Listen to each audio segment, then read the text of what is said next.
Здравствуйте, дорогие друзья! Сегодняшнее видео я хочу посвятить образованию в Норвегии и особенно проблемам, с которыми столкнется каждый иностранец, студент, который решит для себя учиться в Норвегии. И поэтому я надеюсь, что для вас это будет очень полезно, и вы сделаете для себя какие-нибудь выводы. Прежде всего, я хотела бы сказать, что если вы еще не переехали в Норвегию, и вы находитесь перед выбором, где вам получить ваше высшее образование, то я вам посоветовала бы выбрать любую другую страну, но не учиться в Норвегии. Почему, вы поймете позже. Итак, если вы уже получили подтверждение из высшего учебного заведения Норвегии, что вы будете здесь учиться, вы уже пакуете свой чемодан и 100% знаете, что выбора у вас нет, то это видео для вас. Еще хочу уточнить, что я поступала в зрелом возрасте, 36 лет. Если вы моложе, то, может, вы столкнетесь с совершенно другими трудностями, и это я вам не могу сказать никак. То, что я могу, это просто поделиться опытом, с какими трудностями столкнулась я сама. Итак, с чего все началось? Это был 2014 год. В это время у меня был свой бизнес в Норвегии, и я понимала, что моего багажа знаний недостаточно. Чтобы развивать свой бизнес и быть успешным предпринимателем, мне нужно было обновить свои знания.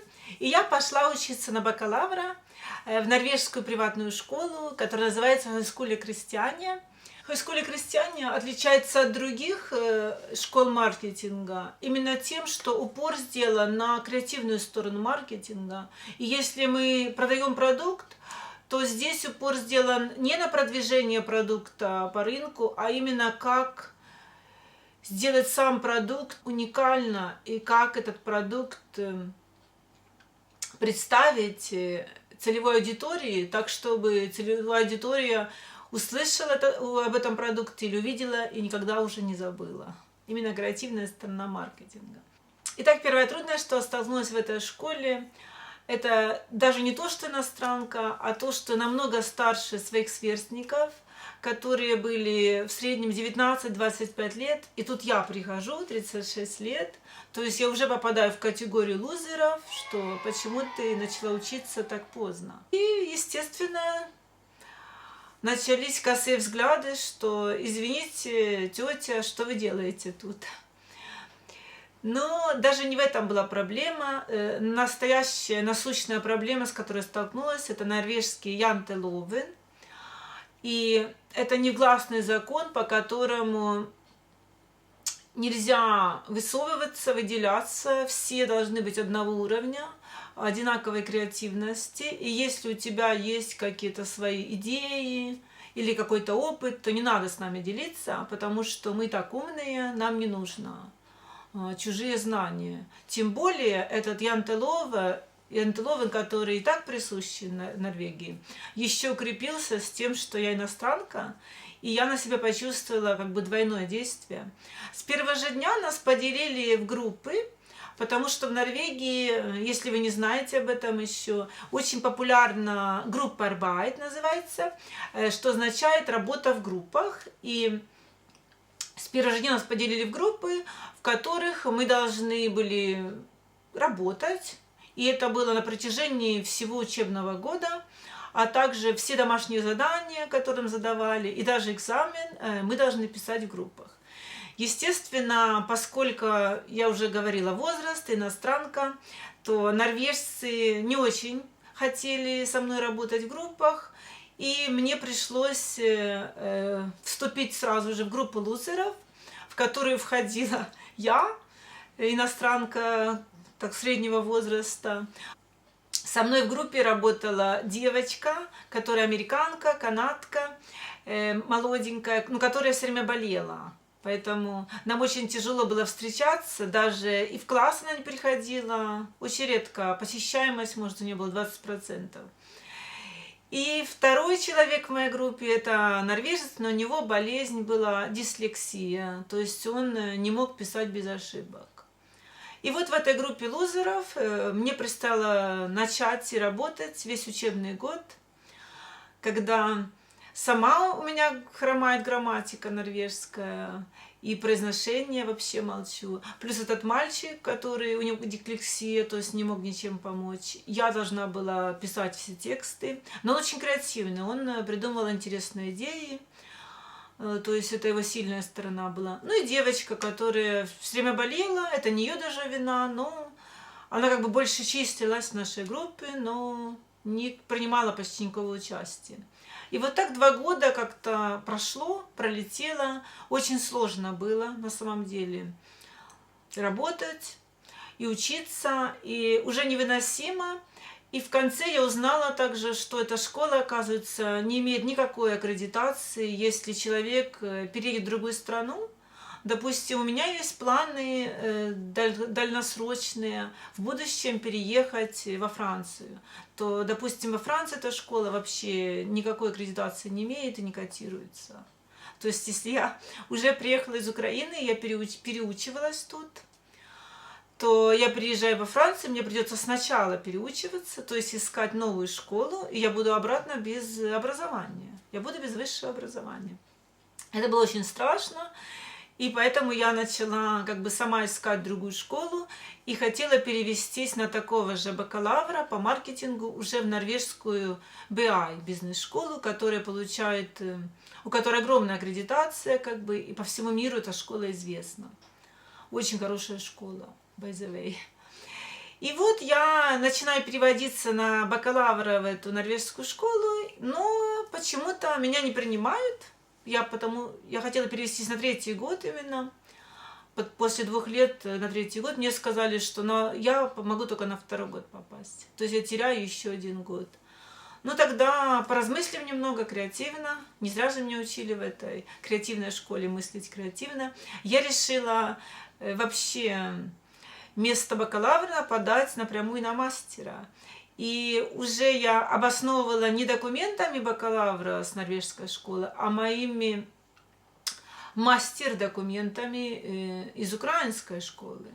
То есть у меня украинское образование еще есть. На бакалавра у меня не получилось, как я уже рассказала, но почему-то с большим успехом получилось поступить на магистра. И все произошло в течение буквально пару дней. Мне пришло уведомление со школы, подтверждение, что да, есть место для меня, и я совершенно подхожу начать образование Executive Master. И тут уже начинается совсем другая история. Как вы помните, норвежский янтеловен, где не высовываться, и работа только в группах. Обратно в группах очень надо аккуратно. Если какая-то идея, то надо ее завуалировать, что как бы не от тебя исходит, а чтобы вся группа пришла к этой идее. Очень сложно. В первый же день обучения на магистра, обратно та же проблема, нам говорят делиться в группы. Но тут уже, насколько у меня опыт очень хороший, и первый день еще мы недостаточно друг друга знаем, и нету никого своих фаворитов, приоритерингов, то что я делаю? Я просто выбираю 2 человека, которые, мне кажется, наиболее способные и интересные студенты, потому что сразу у нас был презентацион, где мы представляли друг друга перед классом. И потом сразу деление в группы. То я выбираю сразу пару человек, которые наиболее интересны, мне понравились, и я хотела бы учиться у них. И сразу присоединяюсь с ним сама, я подхожу и говорю: здравствуйте, я хотела бы с вами работать в группе. И без проблем. Потому что я сама выбрала свою группу и не ждала, пока все начнут на меня смотреть, там иностранка, выбирать, подхожу или нет. То есть я сделала свой выбор. Вот такой вам совет. И это мне очень помогло. С первого же дня, когда я выбрала сильную группу, и мы стали тоже встречаться не только в школе, но еще поза школой. Мы организовали коллоквия, где мы встречались и вместе дискутировали литературу. Кстати, проблема вторая, вам придется столкнуться, очень много литературы. Именно не на бакалавра, там было нормально, усвояемо, может где-то 6-7 учебников в год. То если вы пойдете на BI Master Executive, и я пошла на программу консалтинг, это вообще другая история, то в первый же год у вас 24 учебника. Очень хорошо, когда ты работаешь в коллоквии, когда у тебя 24 учебника, и нереально все одному прочитать, то мы делили эту литературу, и на 3 человек, когда ты делишь 24 учебника, то намного меньше работы, как вы сами понимаете. И потом мы встречались, каждый представлял прочитанный учебник, свой реферат, что именно что релевантно к тому, что будет в программе. И мы все вместе обсуждали. Я извиняюсь, я уже начинаю забывать русский. И потом мы все вместе обсуждали именно этот реферат и задавали вопросы именно этому человеку, который прочитал оригинал, учебник. И человек пытался ответить на наши вопросы. И вот так с помощью коллоквия групп мне удалось очень хорошо пройти первый год обучения, закончить консалтинг с хорошими оценками. И уже на 2-й год я взяла сразу 2 программы, чтобы сэкономить еще 1 год, что вы сами понимаете, время бежит очень быстро. Чтобы получить магистра, нужно пройти 3 программы, и каждая дает в сумме 30 баллов. И для экзекьютив мастера вам нужно 90 баллов, чтобы получить диплом. Ну, что я могу сказать на это? Мне очень понравилось, на самом деле, учиться именно в БИ школе. 2-й год был еще намного легче, потому что опыт первых 2 лет бакалавра и еще 1 год мастера дали мне эти необходимые знания, как себя вести с норвежцами, как быть принятым. И, естественно, когда ты учишься на executive master, вокруг тебя окружают уже совершенно другие люди, которые более образованные, видели немножко этот мир, небольшим опытом, можно сказать, и моего возраста. Потому что executive master, средний возраст студентов это 35-40 лет. И поэтому мне было очень интересно. Вокруг меня были мои ровесники, мне было о чем с ними поговорить, даже поза школой. Мы подружились, стали хорошими друзьями. И на самом деле совсем другие темы общения, совсем другое отношение и намного-намного легче.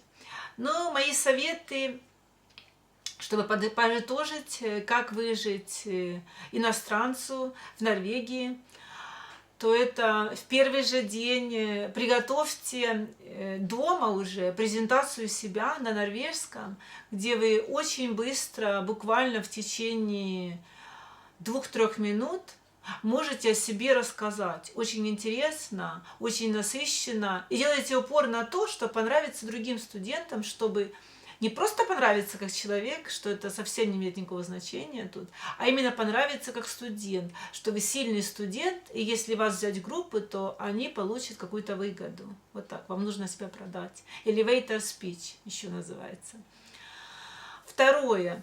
Очень важно, поскольку работа в группах, вы уже знаете, и от этого зависят ваши оценки. Кстати, мои мастер оценки и бакалавр оценки – это совершенно другой уровень. Тут я работала с сильными студентами, и у меня, естественно, сильные хорошие оценки. Хотя обучение было намного сложнее и намного-намного насыщеннее, так можно сказать. Так вот, второй мой совет. В первый же день вас будут делить на группы, не стесняйтесь. Тут очень важна ваша самоуверенность. И как бы поставьте себе цель, что именно в этот день результат, кого вы берете в группу, это результат будет всей вашей учебы. Это что вы получите в конце. Очень-очень важно. Выбирайте сильных людей к себе в группу. Выбирайте сами, не ждите, что вас выберут. Этого не будет, этого не произойдет, я вам обещаю. Ну и 3-й совет. Постарайтесь наладить контакт со студентами. Будьте очень хиггели. Хиггели в Норвегии называется, очень милым. С ними общайтесь. Просто ни о чем с утра вот подойти, пообщаться, чашечкой кофе. Это очень приветствуется. Постарайтесь наладить контакт очень близкий с этими людьми, потому что когда вы закончите образование, от этих людей зависит тоже ваша карьера, ваше будущее. У меня много друзей, которые занимаются коучингом, делают презентации. Тут очень, очень интересные люди, с которыми вы хотели бы и дальше продолжать отношения и дружить. Когда я училась на Executive Master, то это такое построение учебного процесса, что очень хорошо комбинируется с основной работой. Это для тех людей, у которых уже есть основная работа, и которые люди очень заняты. То есть учеба состояла из сессий, самлингов, где мы собирались 4-5 дней, проводили в школе. Это раз в 2 месяца, и все остальное время как бы ты предоставлен сам себе. Ты можешь ходить на свою работу и заниматься чем тебе душе угодно. И вот тут очень интересно, потому что мастер диссертацию начинаешь писать уже в самом начале года, и тебе нужно встречаться со своим партнером, с кем ты пишешь диссертацию, и обратно проводить это группа-арбайт, задавать вопросы друг другу, улучшать эту работу, потому что это сдается тоже в группах. Чтобы защитить диссертацию, мне пришлось реально поменять 3 раза эту группу. И только на 3-й раз мы сработались и смогли очень успешно защитить, получить прекрасные оценки. Но 1-й раз мы поменяли группу, потому что у нас какой-то было много несогласий с 3-м человеком, который с нами работал. Совершенно много несогласий, и человек оказывал давление на нас. Просто мы удалили этого человека. И 2-й раз мы поменяли группу, потому что 3-й человек, который с нами работал, он просто не выполнял своих заданий. Мы все красиво делили на 2 месяца, допустим, какие-то у нас были задания, каждому требования. И он пытался, ничего не делая, как бы за нашей спиной, что мы все сделаем за него. Это не получилось обратно же. Самое интересное было в том, что женщина, которая меня выбрала, норвежка, работать с ней, писать эту диссертацию, она мне позвонила и по телефону провела со мной реально интервью для того, чтобы выбрать кого-то писать с ней эту диссертацию. То человек проводит интервью. Она меня спросила, какая у меня цель в жизни, вот. Какая у меня цель насчет моих оценок, какая у меня цель закончить эту школу, сколько много времени я собираюсь уделять этой работе, насколько фокус мой направлен именно на школу, и насколько мой фокус направлен на получение самых высших оценок. Вот такое короткое видео сегодня. Рассказала вам про трудности, с которыми столкнется каждый иностранец, если он решит учиться в Норвегии. А вы задавайте вопросы, не стесняйтесь. Если я не хочу просто первое видео делать очень длинное, нудное, скучное. Хочу коротко и ясно все объяснить. Я с удовольствием сделаю еще такое видео познавательное про обучение в Норвегии, потому что очень много всего интересного во время обучения тоже происходит. Может, вы хотите видео, чтобы я вам порекомендовала какую-то программу, потому что я взяла 3 программы, и я уже знаю для себя, какие мне больше понравились, чем и какие меньше. Задавайте вопросы, не стесняйтесь, с удовольствием отвечу. Итак, хорошего дня, друзья, и увидимся в следующий раз. Не забудьте подписаться и оставить комментарий. Пока-пока!